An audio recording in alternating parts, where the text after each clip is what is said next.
Monsieur Laforêt. Monsieur Bernier, s'il vous plaît. Bonjour, Monsieur Carney, Monsieur Jenskin. Merci d'être avec nous aujourd'hui.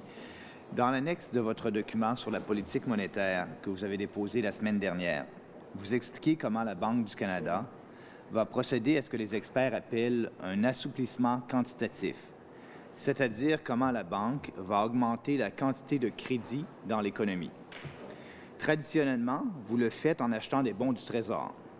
Maintenant, dans le cadre de cette mesure exceptionnelle, vous pourriez le faire en achetant aussi des actifs financiers du secteur privé, c'est-à-dire, si je comprends bien, des actions et ou des obligations d'entreprises privées particulières. La Banque va acheter ces actifs en créant de l'argent à partir de rien. Je dois d'abord vous dire à quel point cette pratique de création monétaire à partir de rien et de gonflement artificiel de crédit m'inquiète. Les théories inflationnistes de Keynes étaient discréditées depuis plusieurs décennies et maintenant, soudainement, on dirait que tout le monde est devenu keynésien. Si créer de l'argent neuf et gonfler le crédit pouvait vraiment susciter la croissance, il n'y aurait jamais de récession ni de ralentissement économique. Plusieurs économistes croient en fait que c'est une création monétaire trop forte qui a entraîné cette crise. Le crédit trop facile pendant la majeure partie de la présente décennie aurait entraîné des bulles, en particulier dans le secteur de la finance et de l'immobilier. Une récession survient lorsque ces bulles éclatent et que l'économie doit se rajuster. Si c'est le crédit trop facile qui a suscité les bulles et la crise, j'aimerais bien comprendre comment on peut espérer sortir de la crise en augmentant encore plus la quantité de crédit. Est-ce qu'on ne risque pas de créer encore plus de distorsions dans l'économie en faisant cela? Certains disent que l'assouplissement quantitatif est maintenant la voie à suivre puisqu'elle est pratiquée par la plupart des autres banques centrales des grands pays. Mais si le Canada connaît une crise moins sévère parce que notre politique monétaire est justement plus conservatrice et plus prudente que celle de nos partenaires, il me semble que faire la même chose que les autres n'est pas nécessairement la meilleure option. J'ai une question spécifique. Vous admettez dans votre document, M. Carney, que l'achat d'actifs privés va faire augmenter leur prix. Vous affirmez aussi que cela va se faire de façon neutre à l'égard des secteurs et des actifs de nature similaire. Comment exactement pouvez-vous rester neutre alors qu'il y a des milliers d'actifs financiers différents dans différents secteurs? Est-ce que la Banque ne risque pas de se mettre dans une position de favoriser certains secteurs ou certaines entreprises au détriment de d'autres?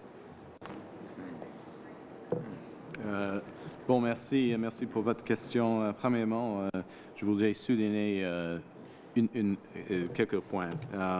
L'objectif de ces opérations serait, et c'est une question, c'est vraiment conditionnel. Ce n'est pas le plan de la banque, nous avons une carte, mais si c'est nécessaire, s'il était nécessaire d'augmenter la détente monétaire au Canada à cause d'un choc négatif peut-être, nous aurions des options, par exemple comme l'assouplissement direct du crédit. L'objectif de ces opérations serait l'augmentation des conditions financières, conditions de crédit dans l'ensemble au Canada.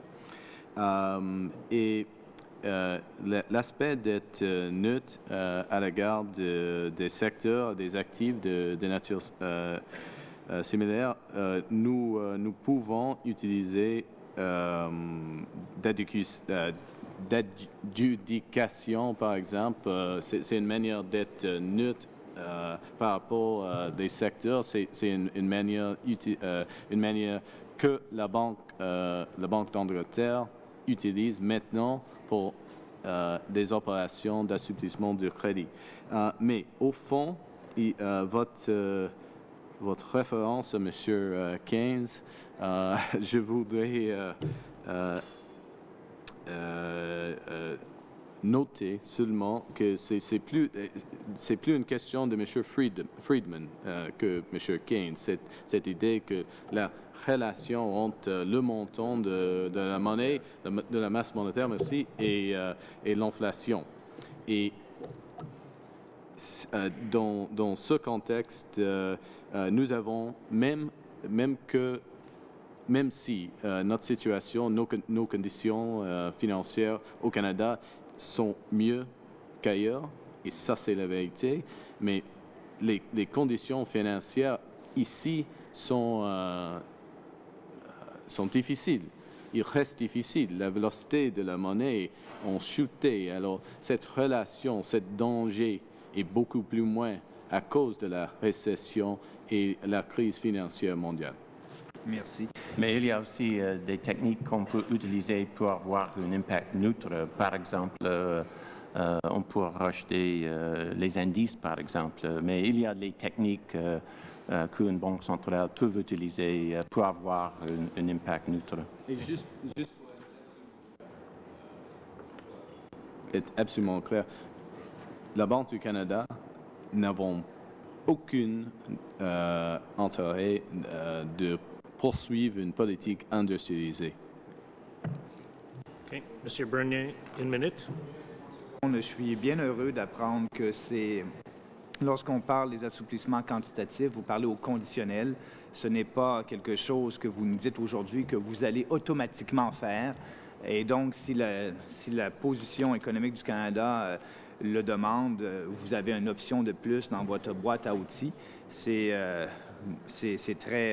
pense que c'est très sain. L'autre côté, par rapport à la question sur la neutralité, donc, ce que je comprends, c'est peut-être pas l'achat de titres directs sur le marché boursier ou le marché obligataire, mais plutôt des indices dans différents secteurs qui pourraient faire en sorte que ça soit bien neutre.